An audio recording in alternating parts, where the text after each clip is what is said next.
ট্রান্সপোর্টের মাল নিয়ে আসি চিটাং থেকে। আচ্ছা, আজকে 4টা দিন এখানে বসো দাদা। কখন যাবো কোনো নিশ্চয়তা না। আলু নিয়ে আসছি, আলুওয়ালা বললাম যে আমাদের ব্যবস্থা কি, আলুওয়ালা বলতেছে কি করবেন থাকেন। আজকে 4 দিন আবহাওয়া খারাপ, সিগন্যাল এই জন্য যাইতেছে। আমি এখন জেন্ডা খারাইল ইনলদি চট্টগ্রামে সীতাকুণ্ড উপজেলার বাঁশবাড়িয়া ফেরিঘাট অনেক দেখতে গুণ প্রতিকূল আবহাওয়ার কারণে প্রায় আজ 3 দিন ধরে শত শত গাড়ি এনে আটকা পড়ছি। বিভিন্ন জেলার তোন যেই পণ্যগিন সন্দীপের উদ্দেশ্য যাইব আটকে গিয়ে যাই না পারে। এন্ডের ভিতরে বহুত কাঁচা মালও আছে, বহুত তরকারিও আছে, বহুত কিছু লই এনে যে গার কিন্তু আবহাওয়ার অনুকূল ন থাকার কারণে এই জিনিসগিন আটকা পড়ছে আজ 3 দিন ধরে।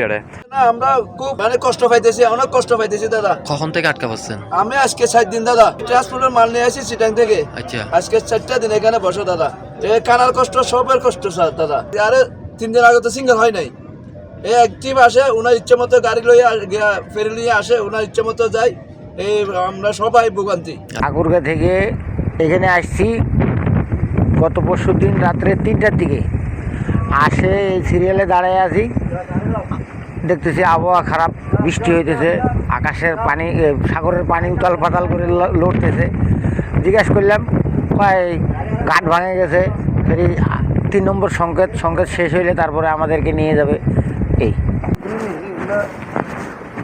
আসলে তারার খানারও সমস্যা, এই প্রাকৃতিক খাস সারানোর সমস্যা। এমন এক জায়গা নিয়ে যাচ্ছি যেটা কোনো দোয়ান ফাটও নাই, বাথরুমও নাই, কিছু নাই। আর একখান জিনিস যে জিনিস গান তারা সঠিকভাবে হইতে না জানি না পারতে এন্ডের তুন খন দিন যাইতে পারিব।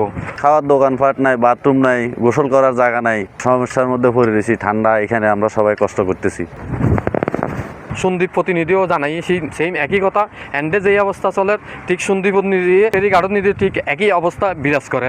এই কেতনো সন্দীপের তনু চট্টগ্রামের উদ্দেশ্যে কোনো গাড়ি আইট না পারে, এন্ড শত শত গাড়ি আটকা পড়ছি। আর আসছি মনে করেন 25 তারিখ রাতিয়ে জন্য না এর অনর ফেরি অতদিন দিদি নদীর মধ্যে স্রোত বেশি, তারপর যেটা আবহাওয়া খারাপ, এরপর অনর বৈদিক কি অনর হতে যাইয়ে না হইতে না পারি। এখন আবহাওয়া যদি ঠিক থাকে তাহলে 33 জন দিয়ে অনর আবহাওয়া অধিদপ্তর খবর লই জানিলাম যে 3 নম্বর সিগন্যাল চলে, এই কারণে ফেরিও ন ছাড়ে। এবং আরেকখান বিষয় জানাই লাগে ইএনএলডি এই যে বাঁশবাড়িয়া ফেরিঘাট গান অতি জোয়ারের কারণে প্রায় ভাঙি এখন তছনছর অবস্থায় গিয়ে যে গাড়ি ফেরির তোর নামন এবং ফেরির তোর উড়ন চলাচল সম্পূর্ণ অযোগ্য গিয়ে এন্ড ফাতর ব্যাগ জায়গাতুন সরি গিয়ে গই। এই এখন প্রায় আর গাড়ি চলন গানও প্রায় নিরাপদ নয়।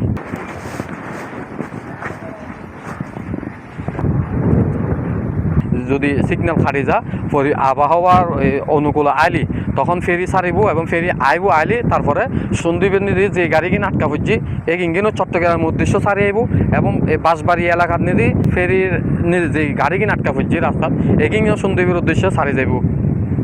Kamrul Islam Dulu, C+ TV, Sitakunda.